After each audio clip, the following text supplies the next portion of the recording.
नमस्कार दोस्तों, जय हिंद, वंदे मातरम। मौजूद हूँ उत्तर प्रदेश जिला आजमगढ़ गोपालपुर विधानसभा के जिला पंचायत क्षेत्र अराजी अमानी के ग्राम निवासी हमारे बीच में श्री राम जी मौजूद हैं, जो कि अराजी मलापुरवा से पूर्व में प्रधान रह चुके हैं। तो जिस प्रकार से कल स्वतंत्रता दिवस है, क्या संदेश देना चाहेंगे सभी क्षेत्रवासियों को, अपने समाज के लोगों को, कि जिस प्रकार से स्वतंत्रता दिवस के लिए जो बलिदान लोगों ने दिया है वो अतुलनीय है, क्या कहना चाहेंगे?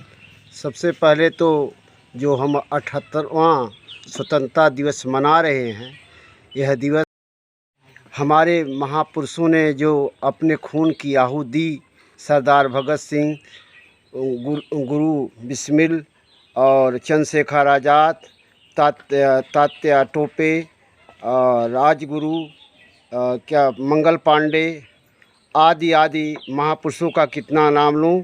और जो स्वतंत्रता संग्राम सेनानी रहे, मैं सबको अपने ग्राम पंचायत के तरफ से, जिन लोगों ने इस देश के लिए खून पसीना बहाया और हमको आज स्वतंत्र भारत में जीने की जो सांस ले रहे हैं, उनके बदौलत हम उनको कोट कोट नमन करते हैं। तथा दलित समाज में जन्मे परम पूज्य भारत रत्न, क्या कहूँ, विश्व रत्न बाबा साहब भीमराव अंबेडकर तथा अन्य महापुरुषों का भी हम खैर मकदम और इस स्वतंत्रता दिवस पर अपने हृदय की गहराइयों से याद करते हैं। तथा देश विदेश हिंदुस्तान के तमाम दलित समाज को ये कहना चाहते हैं कि हम भी बाबा साहब जैसे और स्वतंत्रता संग्राम सेनानियों जैसा क्यों न काम करें कि यह देश हमेशा हमेशा के लिए मजबूत रहे और दुनिया की कोई ताकत हमारे मुल्क पे आंख उठाकर देखने से थोड़ी देर तक ले सोचने में मजबूर हो जाए।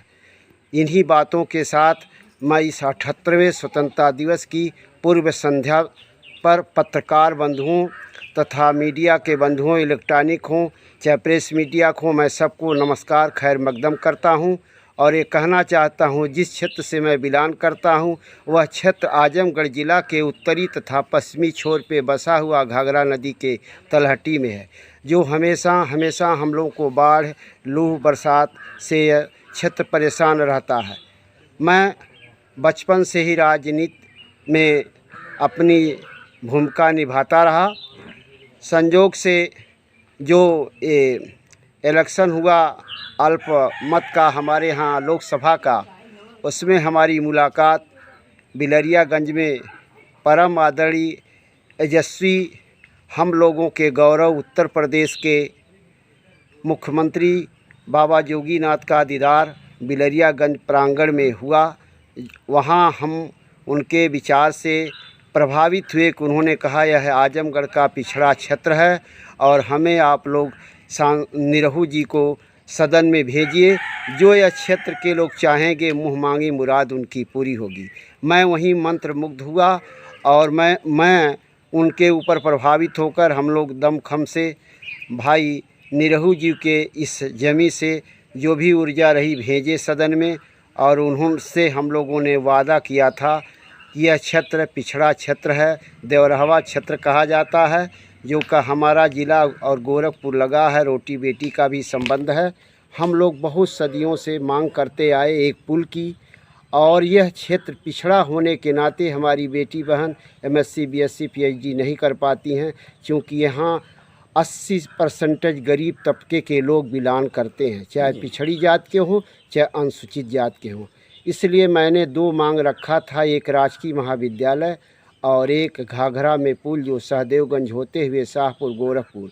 मैंने उस पुल का नाम भी सुझाया था कि बाबा जी के मन का ही नाम था गोरखपुर व भैरवनाथ सेतु।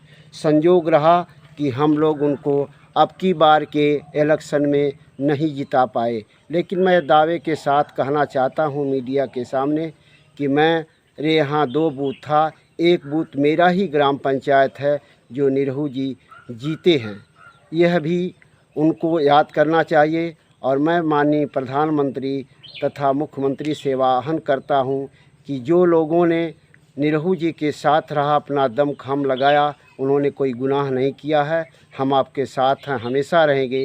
लेकिन 2 मेरी मांगें क्या आप लोग पूरा कर सकते हैं? अगर कर सकते हैं तो इस 15 अगस्त की पूर्व संध्या पे जो मैं कह रहा हूँ, माननीय प्रधानमंत्री जी भी मेरी बात को अगर सुनते हों माननीय मुख्यमंत्री जी, तो करबद्ध प्रार्थना है कि हमारे क्षेत्र को दरकिनार न करते हुए अपने दिलों में जगह देकर हमारी ये 2 मांग अवश्य पूरी की जाए। हम पुनः इस क्षेत्रवासियों के तरफ से आप सबको, स्वतंत्रता संग्राम सेनानियों को, अंबेडकर साहब को तथा अन्य जिन लोगों का नाम हम नहीं ले पा रहे हैं, मैं सबका खैर मकदम स्वागत करता हूं। और स्वतंत्रता की पूर्व संध्या पे यह दुनिया में कहना चाहता हूं दुनिया के सामने कि भारत अब वह भारत नहीं है, 1961 का भारत नहीं है, अब भारत 1924 का है, जो चाँद पे अपनी दस्तखत दे चुका है, जो दुनिया को दवा देता है कोरोना जैसे। 78वें स्वतंत्रता दिवस की शुभकामना पूरे देशवासियों को तथा हम अपने महापुरुषों को आज विनम्र भाव से याद करते हैं, जिन्होंने हमें ऐसी स्वतंत्र सांस लेने का गौरव दिया। खून पसीना मेहनत और तरह तरह की यातनाएं सहते हुए आज हमको यह दिन देखने को मिला, जो हम स्वतंत्रता दिवस को बड़े हर्ष और उल्लास के साथ मना रहे हैं। इसलिए मैं अपने ग्राम पंचायत तथा अपने समाज के लोगों के तरफ से अपने वीर सपूतों के कोट कोट नमन करता हूं तथा डॉक्टर भीमराव अंबेडकर जी के चरणों में नमन करता हूं कि आप जैसे संविधान विधि वेत्ता इस भारत में फिर पैदा होना चाहिए, ताकि जिन बात कोई नहीं सुनता था, आज संविधान की व्यवस्था है कि बेटा कोख से नहीं, बेटा वोट से पैदा करने की जो आपने छाप छोड़ी, ये बेमिसाल है। एक गरीब का बच्चा भी राजा बन सकता है, ये संविधान की देन है। और हमारा संविधान दुनिया का इकलौता संविधान है जो कोई माई का लाल तख्ता पलट नहीं सकता है। कुछ आहटें आती हैं, लोगों ने कहा कि हिंदुस्तान में ऐसा,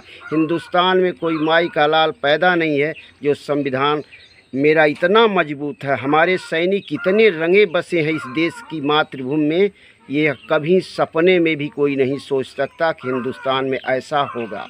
तो हमारे बीच में मौजूद थे, खास रिपोर्ट में दिखा रहा हूं आप लोगों को, उत्तर प्रदेश आजमगढ़ गोपालपुर विधानसभा के अराजी मलापुरवा के पूर्व प्रधान श्री राम जी, जो केसी समाज से बिलोंग करते हैं, इन्होंने बताया और इन्होंने सभी को शुभकामनाएं दी। वीर सपूतों को भी इन्होंने नमन किया। रिपोर्ट ऐसी मिलेगी। फिलहाल के लिए मैं विदा लेता हूँ, फिर मिलेंगे एक नई रिपोर्ट में। जय हिंद, वंदे मातरम।